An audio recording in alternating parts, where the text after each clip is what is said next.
everybody. Welcome back to the Everyday Night. I'm Joe. And I'm Jeff.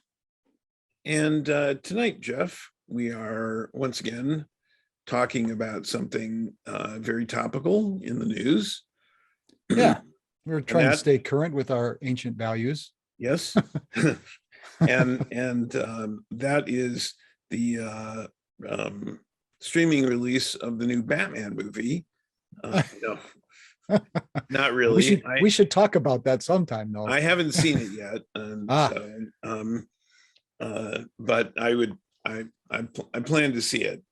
It's like preparing to go climb a mountain because it's a 3-hour film, and I'm glad it's streaming then because I can pause it. So now we are talking about today an incident that happened on a plane, on an airplane.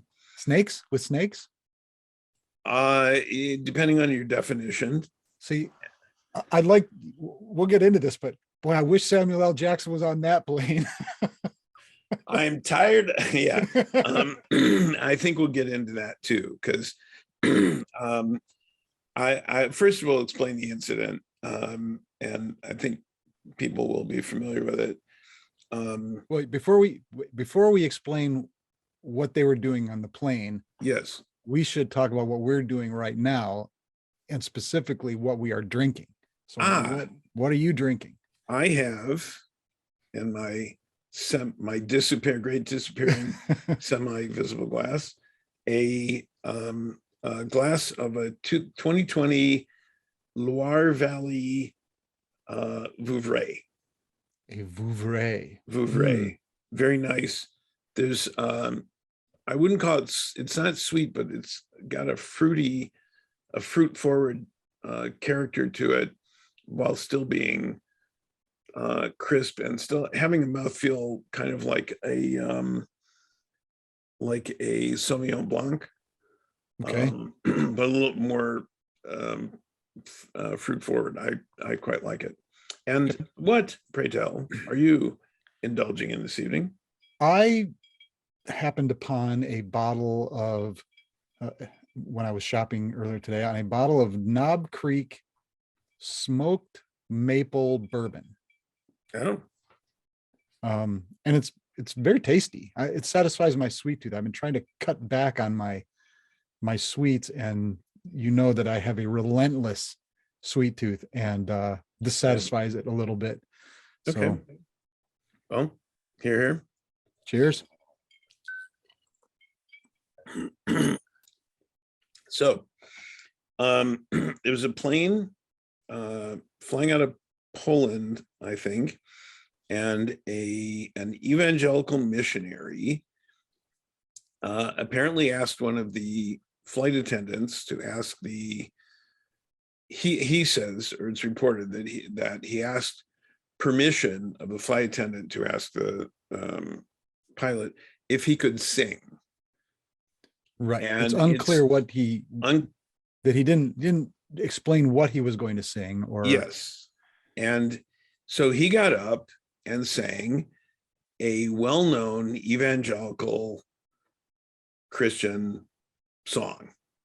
Mm-hmm. And with his guitar. Right. Standing up in the aisle. There's lots of pictures out on the internet of him standing up in the aisle and posted on his social media, although his social media accounts have since gone private, but the video is still up. And there were people singing along, and there were also people who looked annoyed. Yes. And understandably annoyed. Yes. So that's what we're talking about. And I think, first of all, he was proselytizing to a captive audience. Yes. It may have been in the form of singing. He may have felt like he was just sharing his joy with them, but it's proselytizing, and it's a captive audience. Indeed. And of course, coming from a Jewish perspective, I despise proselytizing. It's something that I don't like being done to me, and would not do to others. And it's something that I've told people. So I've occasionally, when people come to the door, engage them in conversation. Because if I had the time, and when they ask if I have a Bible, I say, well, I have several. I've got this edition and this edition and this version and this version and so on. And and these things. And I also have these books of holy books of other religions and so on. And talk to them about a whole bunch of things that they know less about than I do. And Well, but I tell them straight off right away, said, I'm happy to talk to you about this, but you are not going to convert me, period. So if that's why you're here, you can leave. If you want to discuss these issues and philosophy and so on, I'll do that with you as time permits, but you're not converting me. The last time I had in a similar circumstance with a couple of young men who knocked on the door of my apartment, I happened to be between jobs, wasn't doing anything particular. And I looked at it as a civic duty. It's like, if I can keep them here for 2 or 3 hours, that's probably 4 or 5 doors that they won't be able to knock on today. I looked at it as a public service of shackling them to my doorway. Now it's, we're not necessarily talking about the door-to-door people who proselytize. There are plenty of religions who proselytize in other ways. I, for one, have never understood the virtue, the value, the benefit, of a billboard that proclaims some religious message. I don't, and advertising, I understand advertising, and out-of-home advertising, which is what billboards fall under. The benefit of that is kind of questionable anyway, and for a lot of advertising. I think of the billboards as like a Christian prayer wheel. What's a prayer wheel? A prayer wheel, as I understand it, and my understanding of a prayer wheel is in some Asian religions, a prayer wheel is it's a machine basically that prays for you. Your prayer is written on the wheel, and you just spin it, and spinning it is a form of prayer, and it allows you to. Billboard's a form of prayer. Well, yeah. Well, it's a sort of performative kind of prayer. Yeah. To me. The prayer. Well, let me finish. The prayer wheel thing. The reason it exists is that you can write this very long and very involved prayer on it, and you can pray it faster than you can say it by spinning the wheel. So that means you are praying lots and lots and lots and lots in the same amount of time. So, okay, that's fine. But it's kind of a industrialized way to me looking at prayer. But that's fine, whatever you want to do, but that's not something you're forcing other people to listen to. A billboard, I can ignore, I can drive away. But if I'm in an airplane, which is an annoying enough experience as it is, it's like our friend Claire says that there's a certain amount of annoyance per mile when you travel. And if it's a road trip, there's a little bit of annoyance here and there and so on. If you're flying, all of that annoyance per mile accumulates into a big annoyances because it's all concentrated. And I've found that to be true. Hard to find fault with that. Yeah. Flying is annoying enough. To be subjected to that. Generally, I don't even want to, unless I'm flying with somebody. If I'm flying by myself, I generally don't want to talk to somebody. I want to, just listen or watch something or read something and just kind of tune it all out until I get there. but not obviously if I'm flying with people, but to subject people to proselytizing. It's not like, yeah, people have sung show tunes and it's entertaining, and it's the cast of some show and they're flying somewhere. Great, fine, they're entertaining people and it's over. But this was religious proselytizing, and it is so it violates courtesy. Oh yeah, it just discards it altogether. Yes, completely discourteous, and not only a lack of humility, which is, as I understand it, being humble is a hallmark of most Christian teachings. sects. Yeah, most Christian sects. It was privileged. It was absolutely privileged, because if I got up and loudly started singing a song of the Flying Spaghetti Monster, or as Representative Congresswoman Ilhan Omar said, well, I suppose then I could lead or do a Muslim prayers on an airplane. And she was immediately attacked by Republicans saying, well, why do you hate America? And which is, of course, is a distraction. But the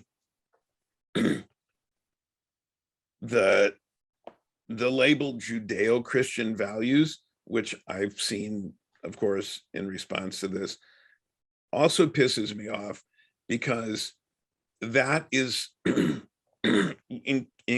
encapsulated within that phrase is the supersessionism of the replacement of Judaism with Christianity, the absorption of it, claiming that, oh yeah, Christianity came from Judaism, but it perfected it and improved upon it.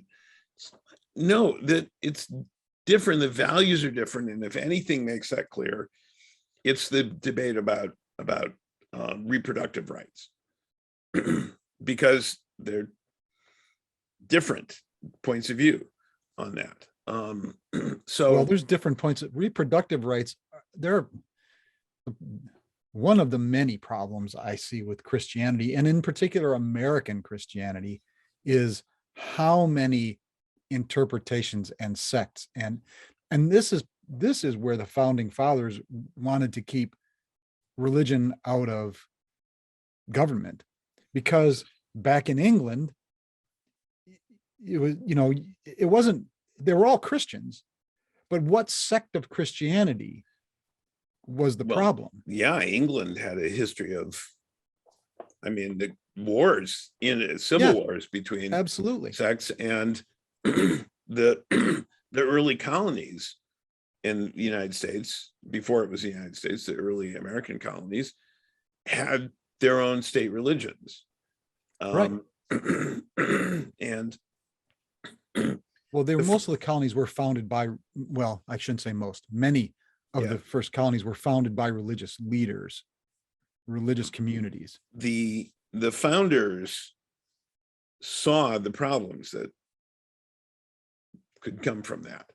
Right. And they were not perfect people by any means, but they had some very good ideas.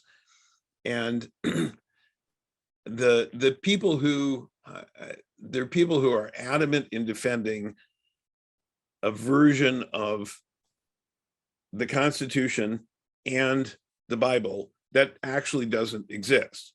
It only says, they imagine what it says, that it says what they want it to say rather than what it actually says. I was explaining to somebody, there's a difference between exegesis and eisegesis. And exegesis, and that's not Jesus, that's Jesus. Exegesis is reading something and taking meaning. But I have this great vision of a giant robot Christ. I mean, that is American Christianity right there. Yeah, buddy. companion to the big butter Jesus. Yeah. Was struck by lightning. Who was in a and I know this is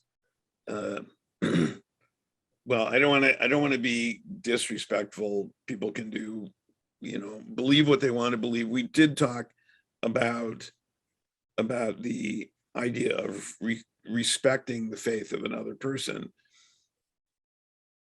And I respect people's right to believe whatever they want, as long as they keep it to themselves and don't start trying to use their beliefs to push their beliefs on me or on other people, or make changes in law based on their beliefs that negatively affect me or other people as well. Right. Well, So, that's what I was getting at a moment ago with these people who want a Christian theocracy, or want our government to be more Christian. It's like, what flavor are you talking about?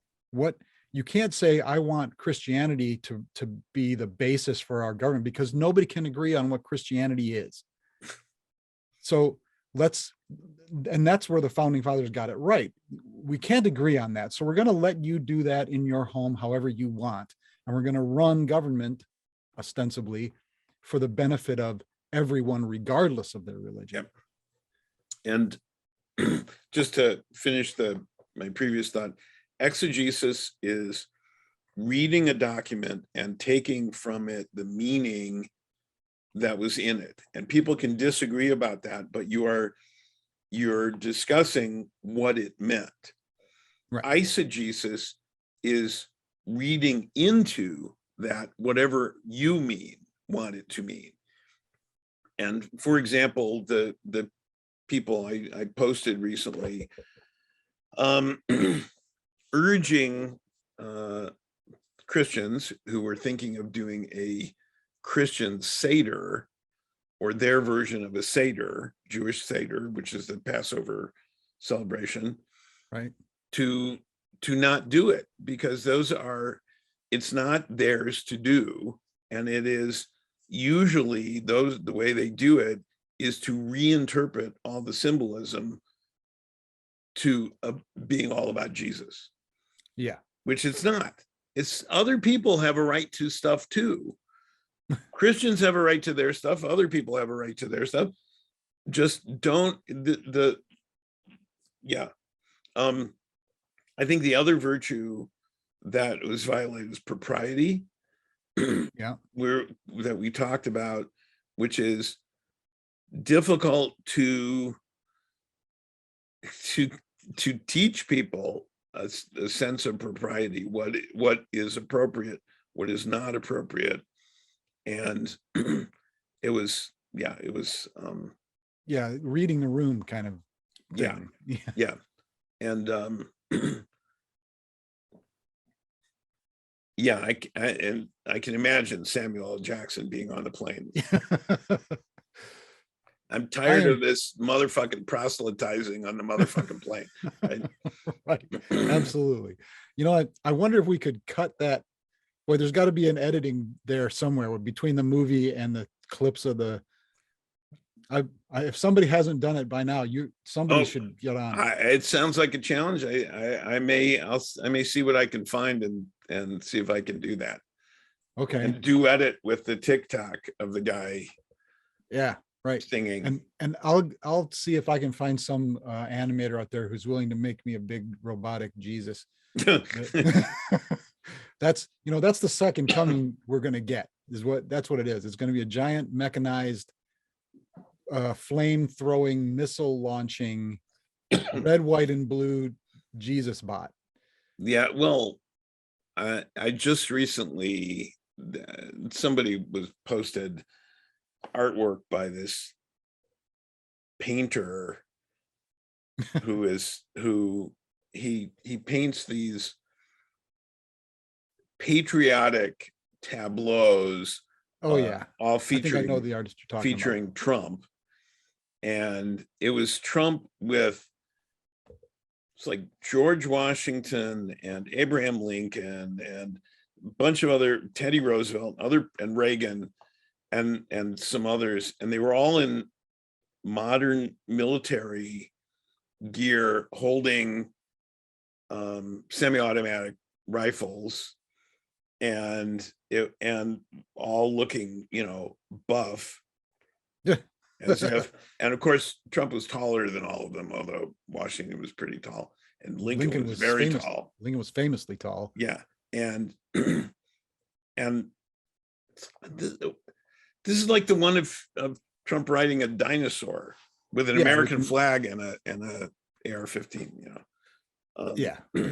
But so it was for the response, hey, I'm just sharing this because it was dishonest, rather than saying, no, I'm proselytizing to a captive audience. It was a lack of humility, a lack of courtesy, a lack of propriety. Well, like you said, a captive audience. It's not, he asked the pilot ostensibly if he could sing. He didn't ask the patrons, would you like me to sing a song? Yeah. Specifically a song that celebrates my faith. Would that be okay with everybody? Was that, No, so he did not do that. So he didn't ask permission of the people who were affected by it. Right. Now, let me ask you, if you had been on the plane, what would you have done? How would you have responded? Well, again, reading the room. Is Right. this a plane with, 50 Christian people and me and my partner or whatever are, okay, fine, whatever. If the whole plane stands up to saying, I'm not going to be the one to say, all right, everybody, I'm not going to be the person who says, you can't do this to me, because it doesn't hurt me that much. Right. But if I looked around and saw half of the plane rolling their eyes or hiding their face, then I would have said, hey, nobody wants to hear this. Or, you and somebody else might want to hear this. Put headphones in and listen to it on your own time. Yeah. I probably would have said something to the attendant, actually. Yes. Yeah. Someone who actually has authority rather than just confronting the guy on my own. But like I said, it's propriety. If it was a plane full of a Christian group heading home from Poland and they wanted to sing a song, well, fine, whatever. I can put my earbuds in and I can do something else. But if, like I say, half the plane is obviously showing a certain amount of distaste at what's happening, then somebody should say something. Yeah. Now, in the video that I saw, there were plenty of unhappy looking people. Certainly wasn't everybody joining in. Right. There were a handful of voices that I could hear. So and I wouldn't go up and slap him and say, keep Jesus' name out of yeah, keep God's name out of your mouth. No, I wouldn't do that. But people who are not Christian in this society have learned, and people who are not white, and people who are not whatever dominant group in any society, people who are not of that group have mostly learned to keep their head down. Yeah. And I know, I heard this from my grandparents, my parents, and don't make trouble. Don't, you don't want to stand out, because, what happens to us when we stand out. And I know African-American people who said that. And I know lots of people who have learned that lesson. And I'm done with that. I'm done with putting up with that. I remember when I was a kid, my aunts and uncles would say something really objectionable, I would call them on it. And my mother took me aside and said, you're not going to change them. I said, I know I'm not going to change them. But if they say stuff like that and I don't call them on it, then I'm complicit. And if I let that proselytizing to a captive audience go on without saying something and just putting my head down saying it'll be over soon, then I'm complicit in, and it's not, you know, the level of transgression we can talk about, or that could be debated, but Well, still, like I it's said, a violation of my space and a violation of my right not to have somebody else's beliefs inflicted on me. true. But again, there are some questions that are unanswered so far. Is this an American plane, for one? Is it an American company flight? EasyJet. Yeah, who knows? That sounds like a charter. That's unclear too, whether it was a charter plane or what. Yeah, so I don't know what EasyJet is. And so your rights as a human or as an American. EasyJet is a Swiss low-cost airline. So I don't know what my religious rights are in Switzerland or in the air over Poland or whatever. I don't know. You know, we can claim rights as Americans, but we can't claim those same rights everywhere in the world. That makes us, well, that's true. So I'm like I said, to me, this is a propriety thing. It has nothing to do with my rights. I'm uncomfortable with it, but I'm more interested in standing up for everyone on the plane who is being who's being annoyed unnecessarily. Yes. So that's why I want to read it. I don't want to stand up and be, I will not stand for this. My rights are being violated. No, and that's not what I'm. If that's what I implied by what I said, that's not what I mean. I think it's everybody is you're pushing this on everybody without asking them. You know, that's and that's why I think I would talk to the attendant first. Yeah. And say, look, I don't think everybody's into this. I think you should shut this guy down. Yeah.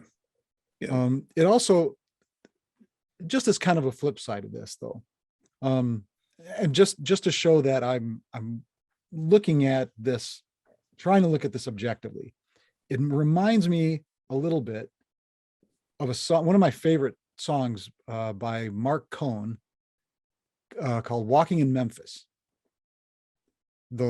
Are you familiar with it? I don't. The third verse of which, he's a musician and he's in Memphis, you know, this musical town. And the third verse talks about him being invited to go and see Muriel play piano, playing gospel at a church. So he goes down and they recognize him as an artist, and they ask him to do a little number. So he does a duet with her in a church. Now, Mark Cohen, Coen, is probably not a Christian. Probably not Christian. He might be, but he plays and he is transported by the music, right? And Muriel leans over to him in the song and she asks, "Tell me, are you a Christian, child?" And he says, "Ma'am, I am tonight." So, to me, this is the other side of that. Yeah. If someone believes it is so heartfelt to them that if they share this music, they may show someone the glory of their religion, the joy, like as you said, they're transported by their own joy. Okay, you get a little pass for that, but there's a point at which it's nope. You didn't convert the whole plane. We were not all ascended to heaven in that moment. Shut up. Well, you know, if somebody wants to share their joy, let them.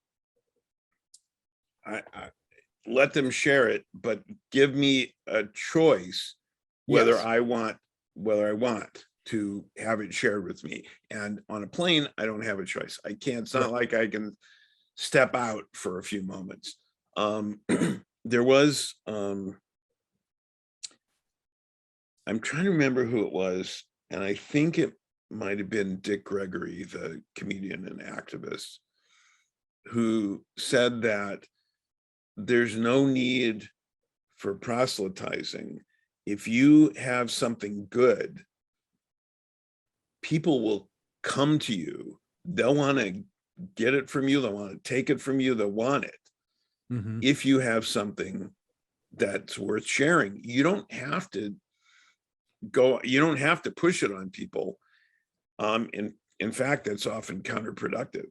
The the people who are most who draw other people to them and their beliefs do so by being an example, not by pushing what they do or say or believe on other people, but by being an example in the way they live and the way they interact with other people. That's what draws people to someone. So yeah, I think I think if everybody, push the button, stewardess call button, the flight attendant call button, which they don't really like it when you do too much, but unless there's a real issue. But if half the plane did that, Yeah. um, Well, something like, show of hands, who wants to hear a song about our Lord and Savior? And if 3 hands go up, okay, sit down. Yeah, yeah, it's inappropriate, lack of propriety. It's inappropriate. It's discourteous. I mean, just standing up and singing a song of any kind without saying, hey, anybody want to sing a song? yeah. Anybody know the words to Well, it would make me think I was in an airplane disaster movie, because or an airplane comedy disaster movie where they, yeah. because that scene in Airplane emulated a scene in the first airplane disaster movie where there was a singing nun. Oh, yeah. Right? But Right. Well, and to me, there's the band on the Titanic, right? well, they kept playing, yeah. Yeah. But, It's all kind of tied together in our mythos. But so, yeah, it's being made a bit much of, I think. The fact that we're talking about it, that it's, and I wanted to talk about it because so many people are talking about it. yeah, The well, answer to this whole question is obvious to anyone with a brain.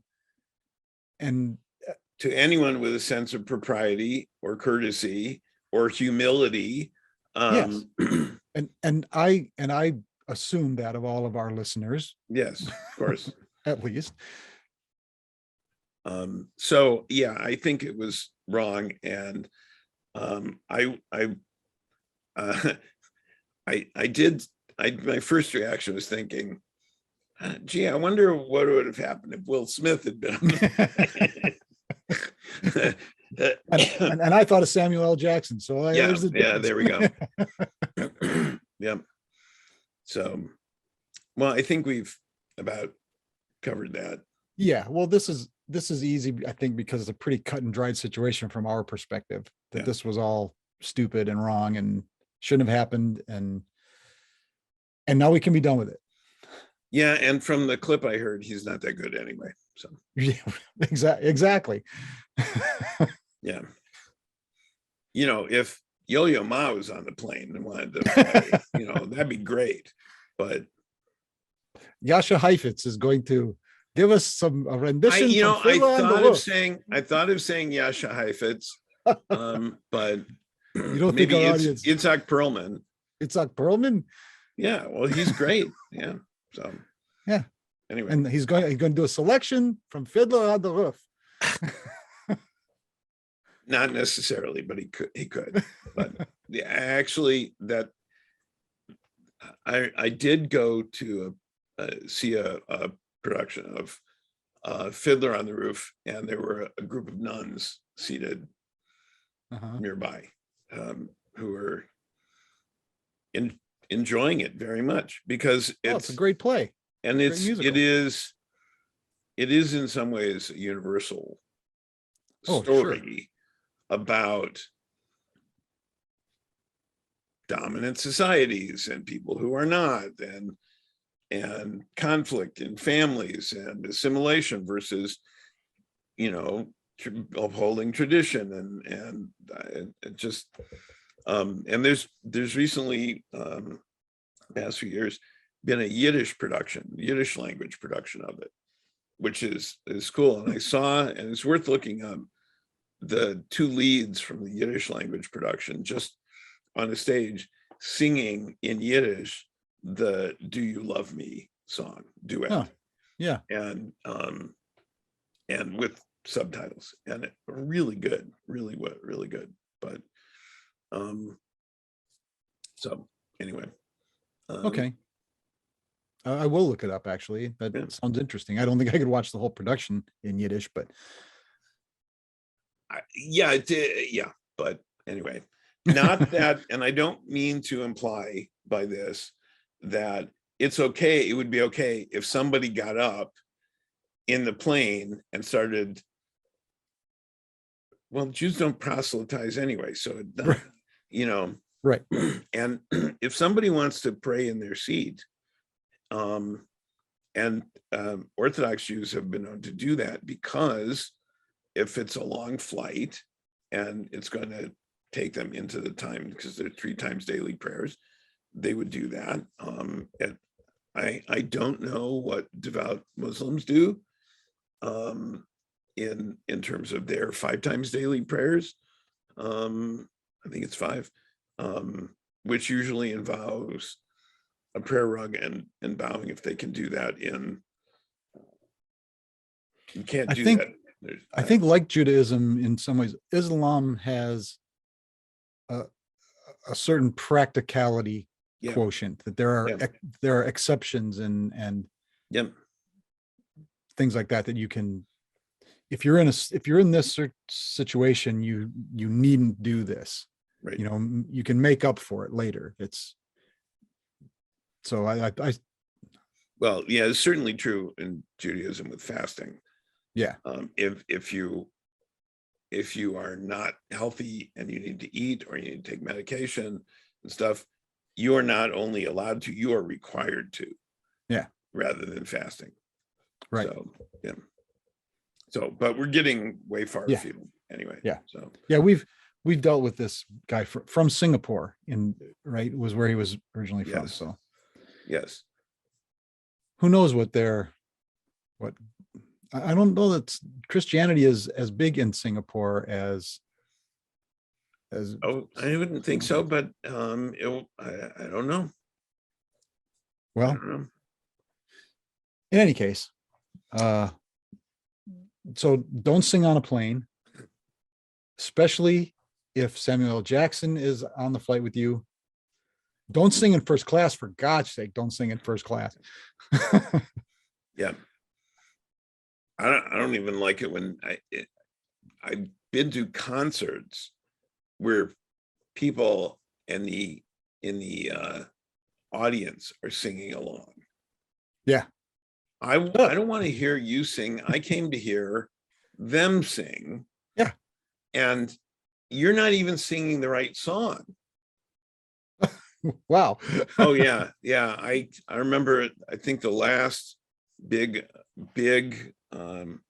like arena concert I went to, we're seated there, and the music's, as soon as it started, the wall of people in front of me stood up and started singing and whistling and dancing badly, not in time to the music. And it was just, and then I had to stand up just to see. Yeah, right. Yeah. No, I want to hear that. I don't want to hear you. I want to hear that. So. Okay. So, yeah.